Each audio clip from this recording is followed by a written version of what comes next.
আসসালামু আলাইকুম। কেমন আছেন আপু এবং ভাইয়ারা? আমি তো আলহামদুলিল্লাহ অনেক ভালো আছি। আজকে তো শুক্রবার, সবাইকে জানাই জুম্মা মোবারক। আর শুরু হয়ে গেল আম, শুক্রবার মানে বন্ধের দিন, বন্ধের দিনের স্পেশাল রান্না বাড়া আমার। তো আমার ব্লগে অনেক আপুরা ভাইয়ারা আমার বন্ধের দিনের রান্না বাড়াগুলা অনেক পছন্দ করে। তো ওদের জন্য আজকে আমি নিয়ে আসলাম, কি নিয়ে আসলাম আজকে আজকে রান্না করব চাইনিজ আইটেমগুলো রান্না করব। ফ্রাইড রাইস করব, তারপর চিকেন ভাজবো, হ্যাঁ, আর চিকেন কারি করব। এই তো আজকে তো এটা হচ্ছে টেস্টিং সল্ট, তারপর চিংড়ি মাছ, শসা, পেঁপে, তারপর একটা ব্রয়লার মুরগি। কারণ চাইনিজ রান্না করতে গেলে কিন্তু ব্রয়লার মুরগিটা দরকার হয়। আর আজকে তো আমাদেরকে আহ, তানজিনা খাওয়াইতেছে। তানজিনা তরফ থেকে বাজার সম্পূর্ণ টাকা তানজিনা দিছে। তো দেখলা কি কি আনলাম, লুব্বা আনলাম, পেঁপে আনলাম, লেবু, শসা, তারপরে তোমার এই যে ব্রয়লার মুরগি, তারপর চা খাওয়ার জন্য একটা দুধ আনলাম। হ্যাঁ, এগুলা আজকে বাজারে টাকা তানজিনা দিছে। কারণ তানজিনা বলতেছে যে আমার পক্ষ থেকে তোমাদেরকে খাওয়াবো। তো তোমার মনে করো যে আমরা তো অনেক খুশি। আর খুশি হওয়ার কারণ এর জন্যই, আম, ঈদ যাওয়ার পরে আসলে ব্যবসা বাণিজ্য দোকানপাট আমাদের বিশেষ করে খুলেই নেই যা, একদমই খুলে নেই যা। গার্মেন্টস লাইন তো তো খুলে নাই। তো হাতে তেমন একটা টাকা পয়সাও নাই। তো তোমার মনে করো যে আম, এই সময়ের মধ্যে মেয়ে বাজার করার জন্য টাকা দিল। তো ওর বাবা তো অনেক খুশি। তো খুশি হয়ে মানে দাঁড়ায় দাঁড়ায় এসে মেয়ের জন্য দোয়া করতেছে, হিয়াল্লা আমার মেয়েকে একটা নেককার স্বামী মিলাই দিও, ভালো একটা সংসার মিলাই দিও, হ্যাঁ, ভালো একটা চাকরি মিলাই দিও। তো এগুলা বলতে বলতে বাজারে গেল। হ্যাঁ, যাই হোক, আমরা সবাই হাসতাছি। আর হাসতাছি আবার সাথে সাথে আবার ইনশাল্লাহও বলতাছি, আমিনও বলতাছি। হুম, অবশ্যই কেউ যখন দোয়া করবে ইনশাল্লাহ বা আমিন এগুলা বলতে ভুলবেন না, কিন্তু এগুলো বলবেন। তারপর তোমার মনে করো যে খুব গরম। আহ, আমার আমার বাসায় বারান্দা, সাথে একটা দরজা আছে তানজিনার রুমের। তো ফ্যানটা ছাড়লে একটু বাতাস আসে। তো ওই বাতাসে বসে আমি বারান্দায় বসে আমি মুরগিটা কাটাকাটি করছি। কারণ আম, এইসব আইটেমগুলো করতে গেলে একটু বিভিন্ন রকমের মুরগিগুলা কাটতে হয়। আর রান্নাঘরে কাটলে তো পুরো গোসল হয়ে যায় গা। তো ওই কারণে আমি বারান্দায় বসে বসে আমার যেরকম দরকার আমি আমার মতন করে সাইজ মতন করে কাইটা নিলাম। তারপর তোমার দেখলা ওই চুলায় সবজি বসাই দিলাম। আর কি হয়েছে, ওই সারা সপ্তাহ তানজিনা লাঞ্চ বক্সের জন্য তো আম, মনে করো যে মুরগির কিমার প্রয়োজন হয়। তো ছোট ছোট করে না কাইটা যে আমি বেশি করে মুরগির কিমা করছি। তো ওই কিমাই তোমার এখানে আমি দিয়ে দিছি বেশি করে এই সবজির মধ্যে। আবার কে আবার ছোট ছোট করে খাতে যাবে? হ্যাঁ, তো ওইখান থেকে একটু কিমা নিয়া করে ফেলাইছি, তো মন্দ না। এটাও একটা আইডিয়া তোমাদের সাথে আমি শেয়ার করলাম। আসলে ওই যে বলে না, জীবন যখন যেভাবে, তো আসলে জীবন যখন যেভাবে ওইভাবেই আমরা কাজকর্মগুলা করি, ওইভাবেই আমরা চলি। হ্যাঁ, আবার ওইভাবে আল্লাহ আমাদেরকে চালায়, এই আর কি। তারপর তোমার মনে করো যে এটা তো টমেটো পেঁয়াজ ব্লেন্ডার কইরা রান্না করতেছি।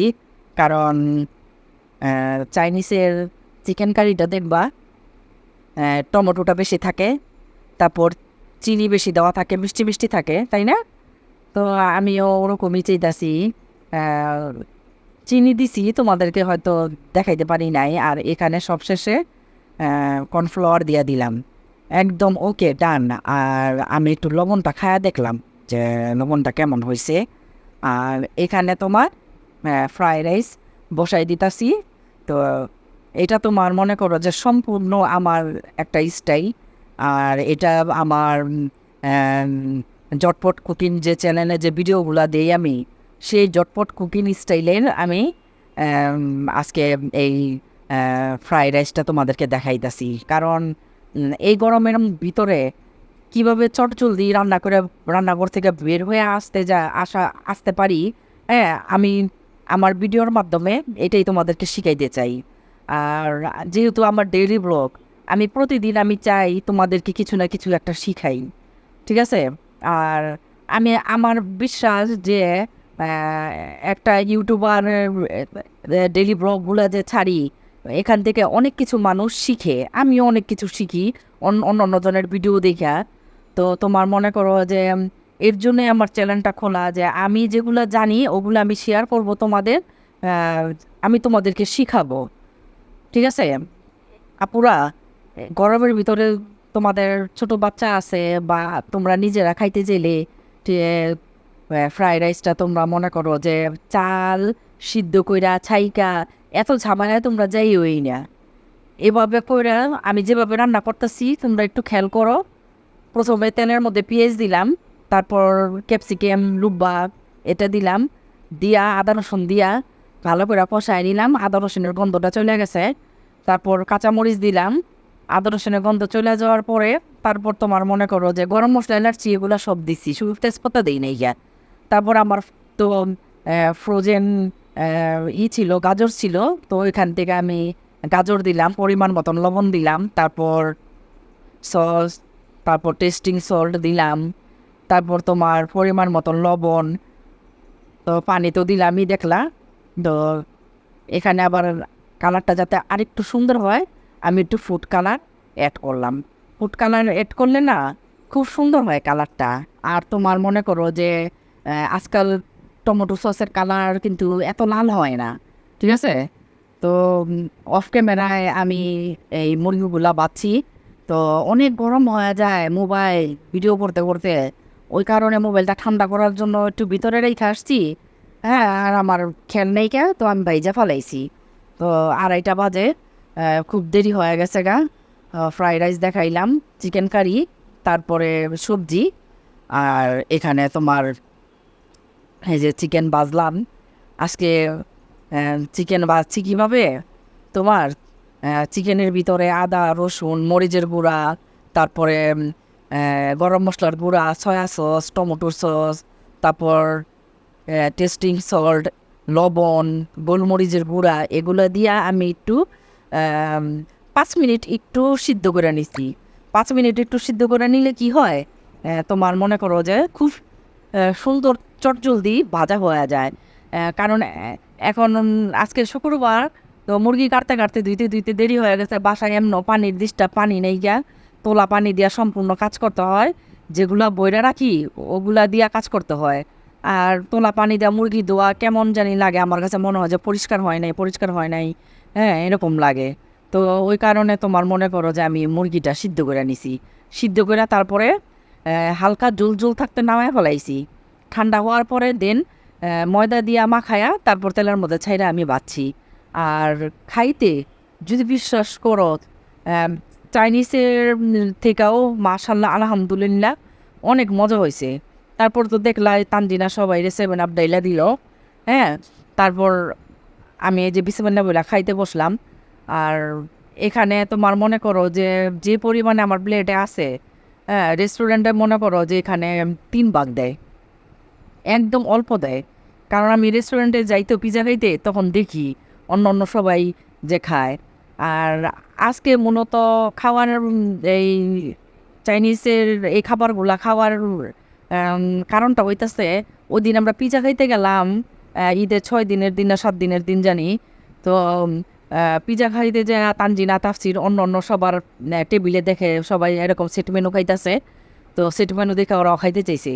তো ওই দিন ওরা বলছিল যে আম্মু সেট মেনু অর্ডার দিই, আমরাও খাই।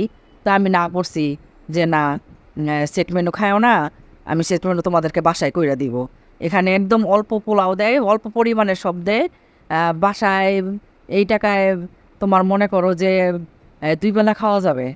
তারপর তোমার মনে করো যে শুক্রবারে তো তোমার এর আগের শুক্রবারে তো বড় ননাসের বাসায় গেলাম ঘুরতে। আর এই শুক্রবারে আর নিরাশ করলাম না, ছেলে মেয়েদেরকে যতই গরম লাগুক আর যাই লাগুক না রান্না করে দেই।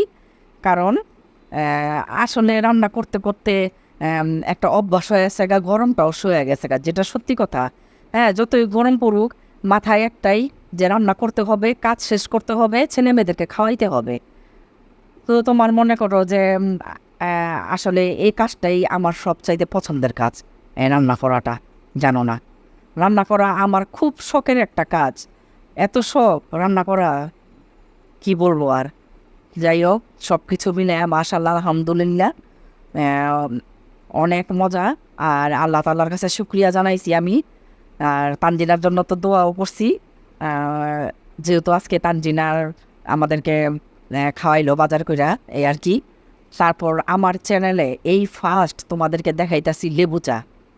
আমি চ্যানেল খোলার পর থেকে আমি কোনো দিন লেবু চা খাইও নাই আর তোমাদেরকে দেখাইও নাই। লেবু চা আমরা খাই না, বাসায় খাইতেই চাই না।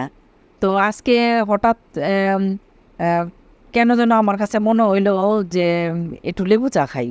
হ্যাঁ, তো প্রাণের স্বামীকে বললাম যে একটু লেবু চা রান্না করো, আমি ভিডিও ভয়েস দিব, আমার গলাটা কেমন যেন করতেছে।